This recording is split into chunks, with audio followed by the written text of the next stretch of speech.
Hi, good afternoon. Thank you all for sticking out for this last session of the day. My name is Sangavarapu. I'm here with my colleague Ritesh Rai. We are from American Express, here to talk to you about how we are elevating our internal serverless function as a service platform with Wasm Components and Wasm Cloud. And we are from American Express, like I said. Yeah, so how many of you guys have used American Express credit cards? Oh, quite a few. Everybody likes the platinum card, right? Especially people who like to travel. So when you think of American Express, I think you think about credit cards and the incredible customer service. We are also a tech-forward company. We, as a company, make a lot of open source contributions. We build frameworks, tools, and utilities which make that incredible experience possible. So we are from the platform engineering team, and yep.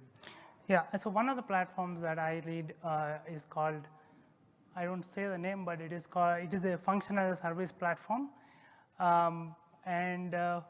What we will talk about today, I know you have had I know you're all Wasm enthusiasts, you know about the technology, you are here for a reason. You've heard a lot of talk about the technology, but we are slightly different. We're going to start talking about what we are using Wasm for. So our purpose is not to somehow find a use case for Wasm, but we have a platform, and we are trying to see how we can take the platform to the next level with Wasm. So to begin with, we'll start talking a little bit about what this platform is. And why do we need this platform?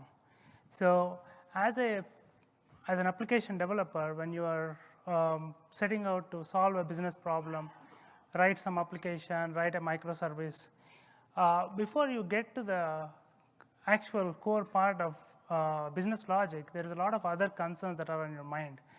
You need to make a lot of decisions. You want to start with what's the development framework I'm going to use. You may have a language of choice, but there's a lot of options in terms of what frameworks to use. You need to make decisions on what are other utilities that you can reuse in the enterprise context. You need to think about deployment pipelines. You need to think about how am I going to observe this once I put it in production, what observability tool chains and platforms I need to use. And you're going to talk about where am I going to deploy it, how am I going to operate it, how am I going to scale it. And between all this, you also have to think about the real application logic. So all these big clouds are really distracting you from the core business of why you are setting out to do the development. And our function as a service platform is trying to take all those big clouds out of your mind as a developer so they can focus on business logic. That's the core purpose of this function as a service platform. And this is an ecosystem. So it's a platform, there's a framework, there are tools that come with the platform, and there is a strong community around it, which is super critical for anything to be successful. And as a platform, this is the core of it, right? So the serverless platform, this is what we manage the infrastructure. We take care of operating it. We take care of scaling it up and down as necessary. I will talk about next 2 points a little bit, resource sharing and interfunction calls in a double click later. But the platform also comes with pipelines, observability out of the box. So people don't have to think about observability. It comes with running on the platform. And many of these functions, or we call them functions, are APIs. And these APIs have to be secured. And that requires a lot of work to integrate with the tooling that is necessary to provide authentication and authorization. All of this, again, comes out of the box with the platform. And then from a framework perspective, all these functions, they provide a contract. They expose an interface. And these interfaces are written in OpenAPI spec. And we encourage contract-first development. And there is a standard workflow that is used to develop these functions. And we have multiple runtimes. We have a JVM-based runtime that's used to write functions in Java and Kotlin. There is a Node.js-based runtime that's used for writing functions in JavaScript and TypeScript. And talking about some of the decisions that developers have to do, we also make some of these decisions. So for example, on the Java side, we use Vertex as a library for providing asynchronous programming interfaces. All in the interest of developers getting to their business quickly without having to worry about all this additional concerns. And every function has to deal with some amount of encryption. They need to worry about how am I going to manage configuration. When we talk about configuration, contract configuration as contract and versioning, right? Contract versioning as well as the implementation versioning. OpenAPI spec, again, in a large enterprise, there are lots of different varieties how people do things. And there are schema linters to make sure that the spec is as per the standard. Makes it simpler to operate and manage. And once again, because of all these features, there's a lot of developers who gravitate towards it. And because they are all now, these low-level decisions are made for them, there is standardization. They can learn from each other. They are all operating on the same platform, using same libraries, same ways of developing workflows. So there's a lot of cross-learning and contributions that are happening all around. So that's our ecosystem. And this provides for different personas, different benefits. So if you think about developers, for developers, we said all these cross-cutting concerns are addressed so that developers can, minute one they start talking about a problem, they can get to the business logic quickly. They can just leverage everything that is there. One other thing we provide for the developers here is, because of the standardization, internal mobility. Right? You go from team to team, you don't have to learn new technology, new libraries, new ways of doing things. They can take their learnings and their expertise and be productive on a new team right away. Data architects, because these are APIs that are documented in a standard way, the platform also provides ways to easily discover them, avoid duplication of APIs because they are discoverable. They can reuse where they don't have to develop new, and gives a control plane for management and governance. And information security. Again, one place to look at what APIs are there in the company is something that they really love, because trying to find in a large enterprise, what are all my endpoints, where are they? That is a big problem, and giving a single point of enforcement for any security controls is a big benefit and makes the burden on InfoSec that much less. And SRE, again, from an operations perspective, because of the out-of-the-box observability, your enterprise hello world already comes with all these things built in. Logs, metrics, distributed traces as a distributed platform and microservices, super important, and all of this comes pre-built with this platform. And what do we use this for? Some of the typical use cases, we have a lot of backends for frontends. So one of the other teams I have is a frontend framework that is used to build the website that powers AmericanExpress.com. When you log in to manage your card, that website is built on one of our frameworks, and a lot of backend API calls are built on this function as a service platform.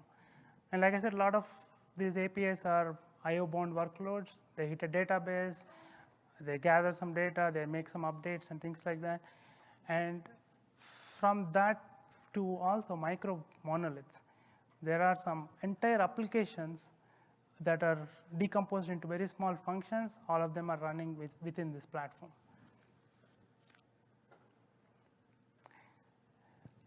What makes this so attractive? Other than everything else that we talked about, from a platform perspective itself, the deployment unit is not a container. It is a small package of functions. Like if it's Java, it is a jar, and it's for JavaScript, it's a small bundle of JavaScript that's getting deployed. Because of smaller size compared to a big container that needs to be deployed and started, the cold starts are much better in this platform when you're deploying functions. And once again, from a large enterprise context, many times applications are organized around lines of business, based on teams who are owning it. So every team has their own application, they deploy it and they operate it. And when you need to build a journey that cuts across applications, they have to hit the network. They have to leave the box, they have to go from their pod to somebody else's pod, and that's inherently inefficient because you are leaving the box and you are hitting the network. What we do with this platform is we blur those lines between applications and ownership and lines of business. All functions are running in the same platform, and that gives us some additional levers to co-locate functions that are required in a customer journey in the same pod. So function-to-function calls are super efficient. They don't hit the network.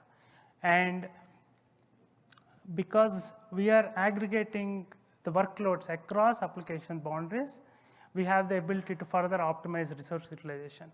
And these are important as we talk about Wasm, because this is the USP of this platform that we want to elevate to the next level. Just a little bit of a quick scale of the platform.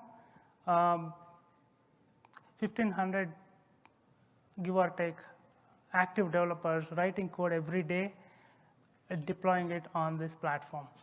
And this is probably one of the biggest platforms that unifies developers across the company. There are a lot of developers, I probably can't say how many are there, but they all are working on different applications and slightly different technologies and tool chains. And this is one unifying factor because of what we have talked about. And so with this widely successful platform, when we think about where do we go next, what else do we need to do? Engineers that we talk to, we've talked about the Java developers and the Java and Kotlin developers, JavaScript, TypeScript developers. There are certain teams who are really interested in Go, and they only want to develop in Go, but they want our platform. So there is a need to support them on this platform. Similarly, there are some data science developers who only want to develop in Python because that's their ecosystem, that's their expertise, but they want to leverage the platform. So what I want to do is I want to bring these other ecosystems into the platform, and I want to do it in a way that I don't have to write one more runtime for Go, one more runtime for Python and maintain it. So that's one of the things we're looking at, additional language support without corresponding increase in the runtimes. And then while we have a high density of functions compared to containers, there is still some common libraries, database drivers, things like that are bundled into each of the function packages. And we want to see how we can break it out and make the functions even smaller, further increase the density. And as we are looking at exploring these options to do this, especially like, one runtime for multiple languages and very small, tiny functions, that's when we started exploring Wasm Components. I won't spend much time on this, you all know. You can write your logic in any language and then target Wasm as the compilation target. And the single runtime can support it. So the polyglot nature of Wasm, super important for us. And as we do this increased density of functions, we want to make sure we do it responsibly and safely. And the strong sandboxing that Wasm provides really helps with that. Language interoperability, that is a bonus. Today, when function needs to talk to another function, I have a Java function talking to a JavaScript function, they have to serialize and deserialize back into JSON from native objects.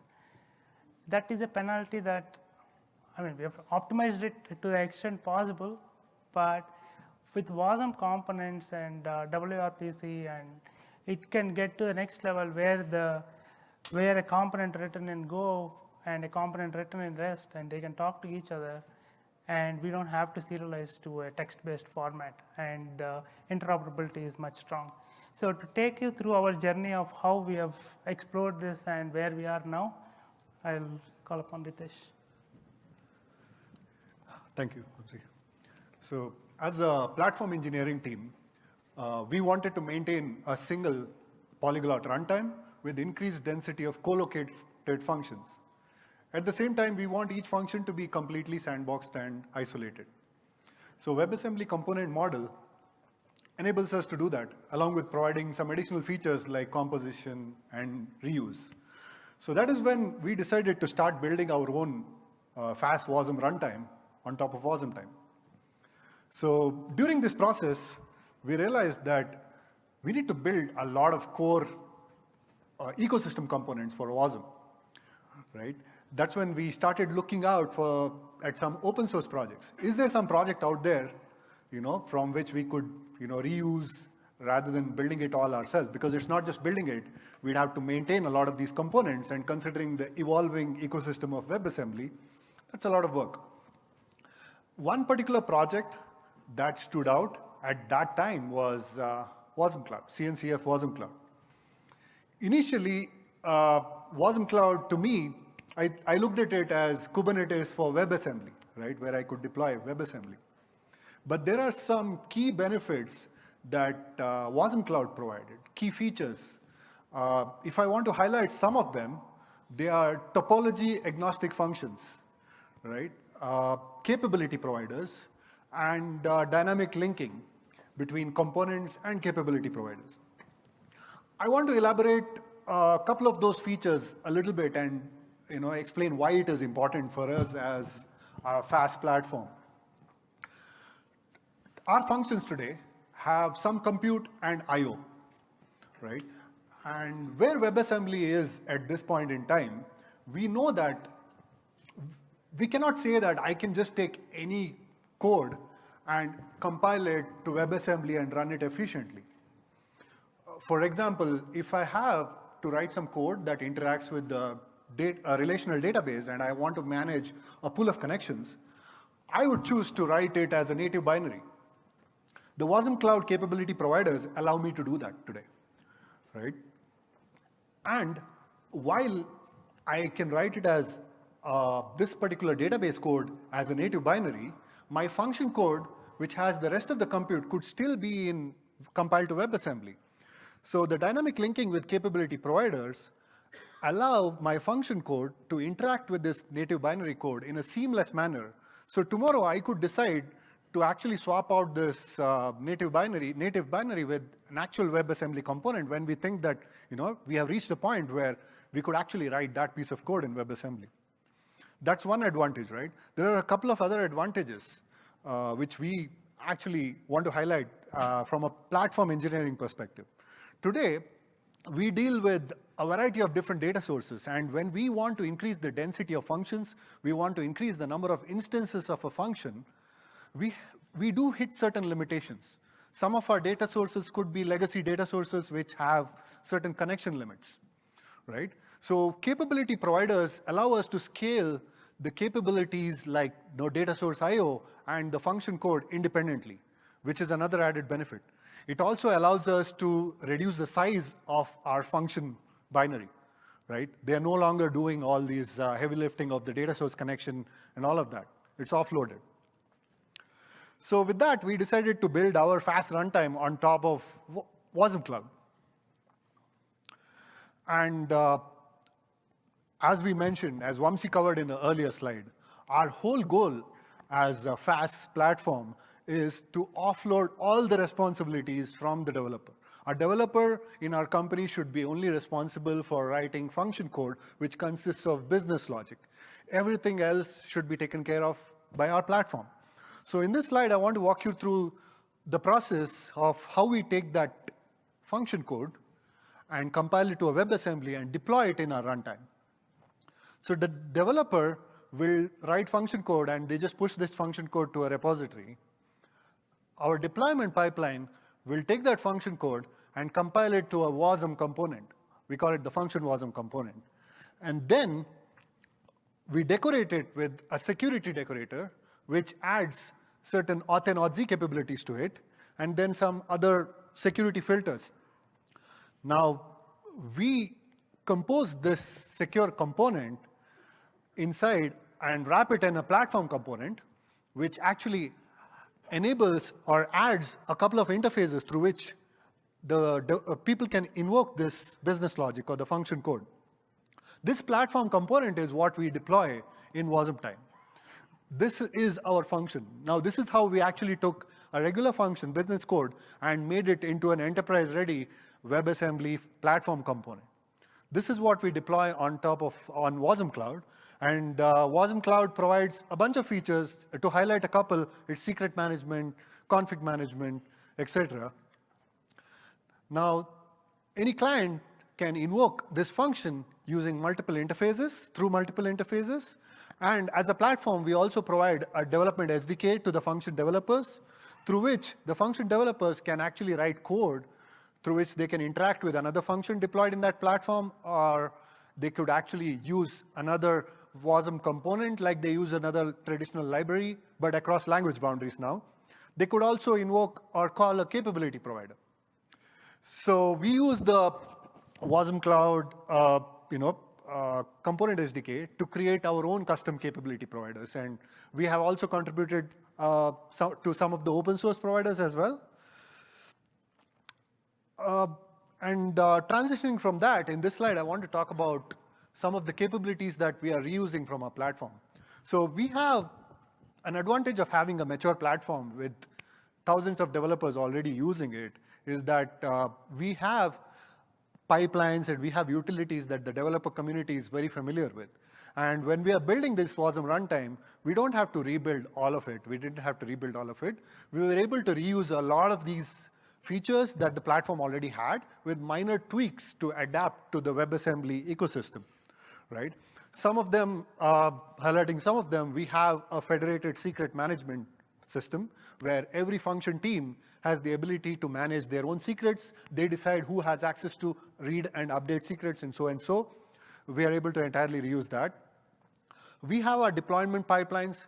We have a repository automation process, which is kicked off by another federated Open API spec review process, where, to explain what it is, once you create an Open API spec and your PR is approved and merged, our automation will create your repositories and the pipelines and all that for you. All of that is entirely reused here. In addition to that, thanks to WebAssembly component model, we actually have a bunch of utilities that we use as a platform. Many of those utilities we have written in languages like Go, which actually compile to WebAssembly. We can now take those utilities and convert them to WebAssembly components and reuse them across language boundaries. Speaking about reuse, we didn't just want to stop at our platform components. We actually wanted to enable that and empower our developers as well, so that the developers can create and reuse components across the community, across the company. We today have something we call as the Function Explorer, where the developers can go and find out the functions that are available out there and reuse these functions. We are going to extend this. We are extending that Function Explorer to a Component Explorer, where a developer can find multiple categories of WebAssembly components that can be reused. And these components are deployed as OCI artifacts. So this allows us to actually use our existing repository management systems. And we are also providing a SDK to the developers using which they can actually use these WebAssembly components deployed as OCI artifacts in their function code. And this is how we are trying to actually enable, create, write once, reuse everywhere. And of course, the first language, now we are building a polyglot runtime. We are going to support a variety of different languages. But of course, the first language that we want to support is the most popular language, right? Which is Go, obviously. Yeah. I want to talk a little bit about our journey with using Wasm Cloud so far. You all know it's an open source CNCF project, so we can deploy our functions anywhere. It allows us to deploy our functions anywhere. We have a strong partnership with the project maintainers with shared vision and goals. And along with using Wasm Cloud, we have made a lot of significant contributions to the Wasm Cloud project itself, which actually we earn the ability to influence the roadmap as well. And I want to finally talk about some of our contributions. We have made a lot of contributions to Wasm Cloud, not just in terms of code, but also in terms of vision and driving some of the core features that are available today. I'm sure a lot of you guys are using. To name a few, I'm sure secret management, shared manifest, path-based routing, so and so, right? So I see that our contributions are not just restricted to Wasm Cloud. These are actually, influencing the broader Wasm ecosystem as well. So with that, I want to actually show a quick demo where I want to show, give you a simulation of what it looks like from a function developer's point of view to go from an OpenAPI spec in our platform, write the OpenAPI spec, and actually generate a function and deploy that function in an environment. So I'll switch over to the demo. I want to ensure that the font is good enough for everybody. Is the font good enough? Okay. So in our platform, I'm not going to cover the repository creation process. We have a process that even you provide the function name. Once it is approved, it creates the repo and all of that, right? I'm going to start from the OpenAPI spec. Step one here is going to be the function developer has to create an OpenAPI spec. So here we are going with an example function, which is read address version 1. So read address is the function. It actually takes a simple ID and returns an object that contains a message and details. I just made it up, right? Just to be clear, this is a dummy function, it's not real. Yeah, it's not a real function. It's not a function running in American Express. It's a made-up function, right? So this is the process of, now I'm going to just generate the code. So this is not just generating the code. This is taking the OpenAPI spec. It's doing everything in the background, which includes generating the WIT interface for it. We have built a utility called OpenAPI to WIT. We even have our custom way in which we manage our configuration. This will translate it to Wasm Cloud configuration, deployment configuration, and all of that. Now, if you look at this code, it generated a Go module for you. And it has init and a handle, and the handle already has the types which are based on the OpenAPI spec. And the function developer just has to go here and update the business logic and write the business logic, right? And now if I go ahead and deploy this function, okay, I went ahead and deployed this function. So some of the key aspects I want to highlight is that we automatically generated the WIT interface. The developer did not have to worry about all of that, right? Everything is generated. They just worry about the function code.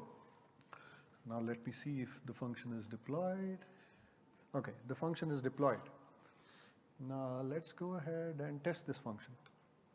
Okay, you see that the function that was generated was already deployable, and not only is it deployable, you can actually, it has observability built into it. You can see that, you are able to see the traces and all of that, right? So now I just want to go ahead and, make a change. I'm not simulating a local development. I'm trying to simulate what it looks like to deploy it to an environment. So now if I go ahead and update the details, I'll just use, thank you, this, and I'll just do function reload. And let's see. So the changes are reflected, right? So yeah. So thank you. So if you look at if you saw the developer workflow and if you look at the function code, this is thanks to, again, a lot of contributions from, there were people who spoke about this earlier. Thank you guys. All of us together made this happen, right? So one thing to note is that you didn't see any WebAssembly. The developer didn't have to worry about WebAssembly at all here, right? They wrote function code, and this looks like a regular Go module. Rest of it is taken care of by our platform automation. When we started working on WebAssembly, I think I was talking to Bailey Hayes, and somebody mentioned it. I don't know who mentioned this statement earlier, that if we do it right, people don't even need to know that we're using WebAssembly. So this is our small effort to make that a reality in our company and for our developers.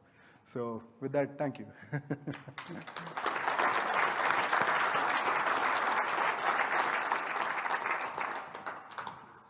Yeah, definitely early days. There's a lot more to come.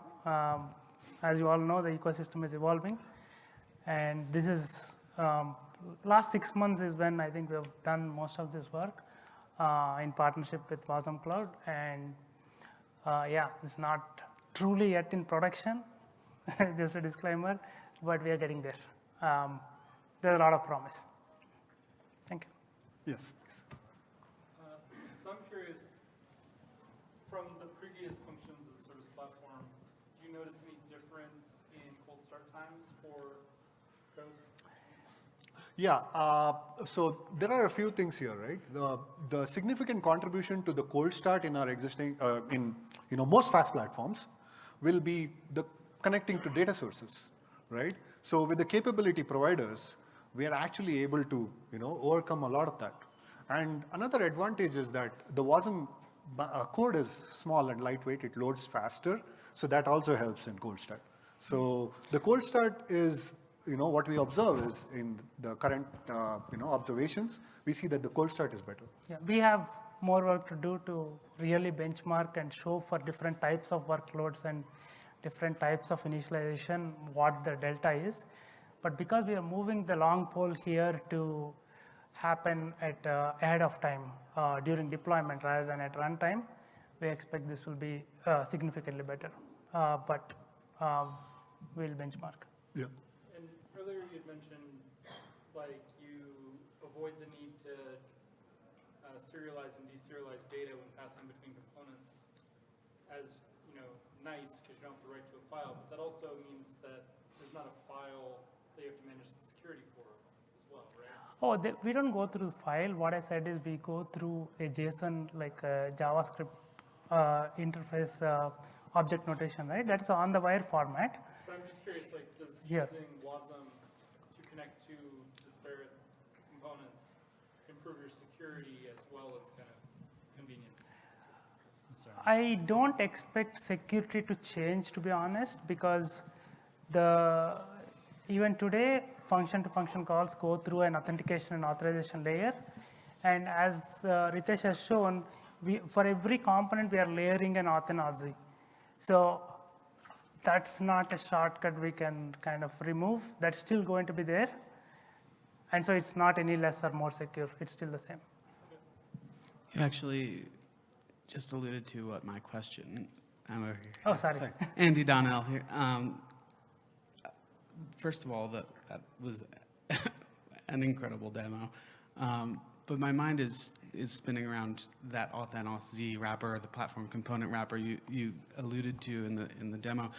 I'm curious how you guys are managing some of the IAM, like wiring that stuff up, gluing those things together, because there's got to be some magic going on under that. Yeah, there some of it is definitely magic that I may not be able to That's give a a secret lot of sauce. detail.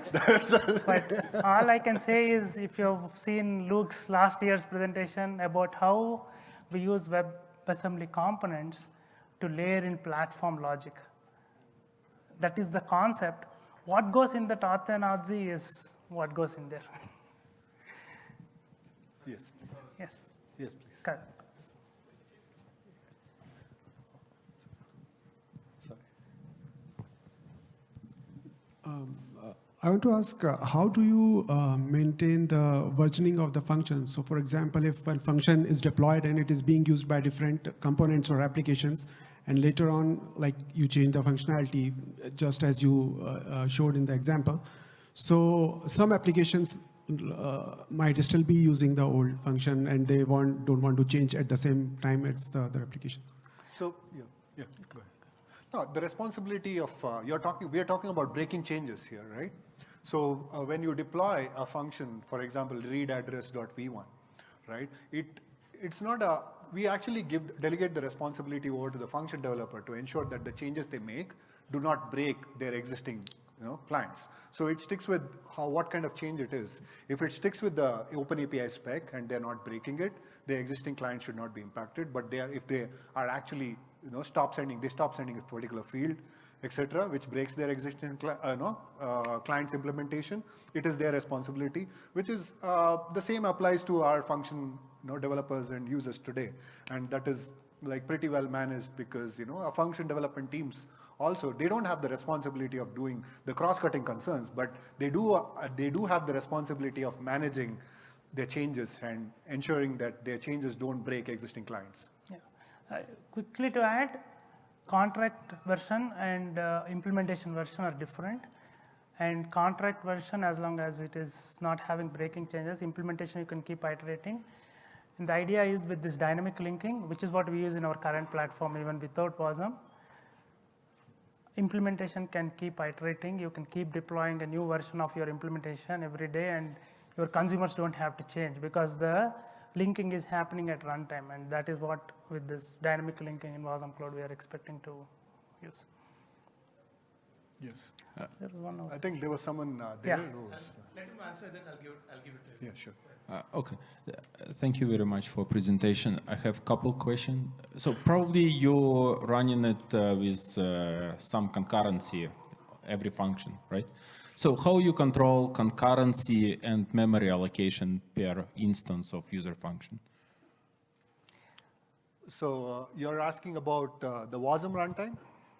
In the Wasm runtime? Yeah, for example, I'm developer, I created my function. Okay. And just exposed it to public, and someone connected and created, I don't know, 1 million instances in parallel. Yeah. And for every instance, I allocated the maximum amount of memory and just kind of put sleep 1 million seconds, whatever. So the instance creation is not controlled by the function developer, right? We do have, like at a platform level, even today when they deploy functions, we do have certain caps and limits to which, they can, create instances. For example, we control from a platform the number of instances that, of a function that can be deployed, right? And in addition to that, if you're talking from the client's perspective, right, we can always, the function team can always increase the number of instances. If they have reached the cap, then of course it will be queued because, the request will be queued and, their executions will slow down. So you have queue basically in front of every function. So pretty much, yeah. Yeah, I was wondering about, well, first of all, congratulations on the demo. It was amazing. Thank you. And I was wondering if you could just briefly describe how much harder or I would be from the developer perspective if the developer were to deploy instead as an alternative, using classic or creating or deploying on a container infrastructure. How much easier is it this way as you use in the demo? It looked almost too easy. And how would that equivalate into if you were running or deploying on containers for the developer? Yeah, actually, we haven't demoed the real deployment pipeline that we actually use in the company. This is from a development, he has shown you a CLI, but from a ease of development perspective, deployment perspective, the core value is the time it takes to deploy. You deploy a container, it takes minutes to complete the deployment and start up really.